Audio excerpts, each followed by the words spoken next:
In this video, I will write down an application of calculus to a moving object with a constant acceleration.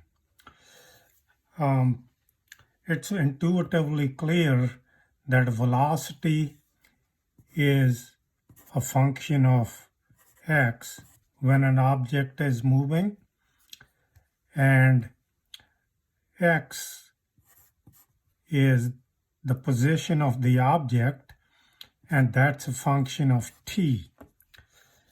And we know that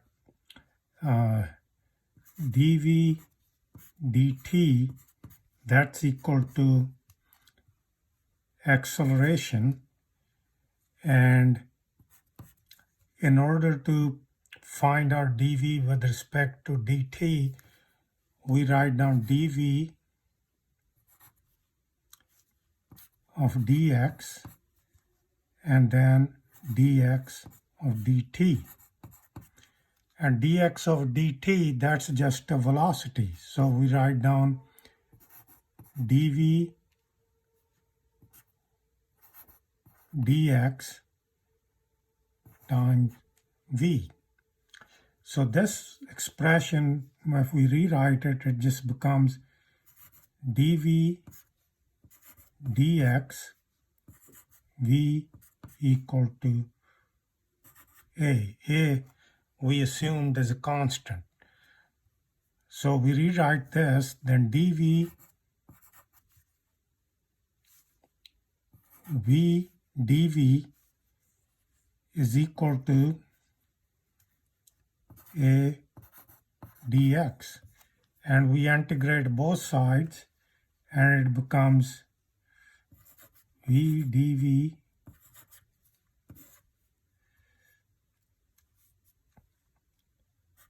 equal to a dx.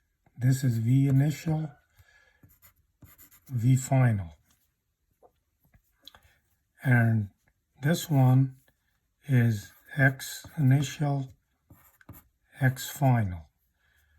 So based on this, we have 1/2 v square vi v final equal to ax, and this one is x initial, x final. So this is based on this, it can save you a lot of memorization, and this is like I was taking a class where the question was a car is moving 70 miles an hour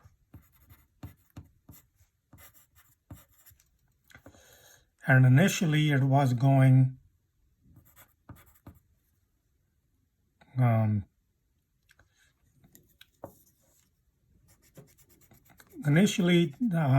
it's going at 70 miles an hour. Then how far will it travel if it comes to a before it comes to a stop, with the maximum coefficient of friction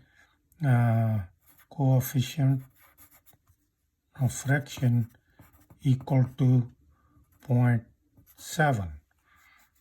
From this, we know that maximum deceleration will be minus 0.7 g, and that's equal to minus 0.7 and then 32 feet per second squared. And 70 miles an hour is 102 feet per second.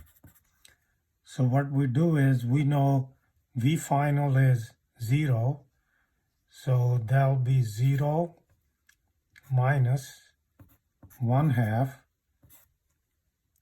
102 square, and that's equal to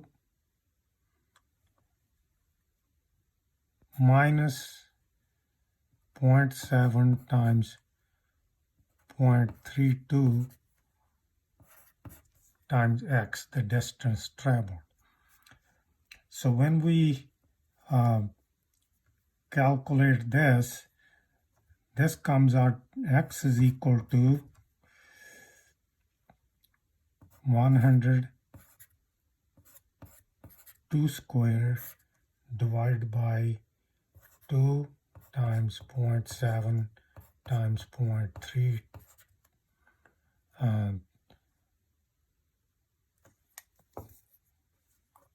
this should be 32 feet, and that's equal to 232 feet, and that's 77 yards. Now, what can happen is, before car coming to a complete stop, it goes on to another surface where there's a different acceleration. And this formula comes in very handy, and you don't need to memorize it. It can be easily derived, very simple exercises in taking derivatives and integration.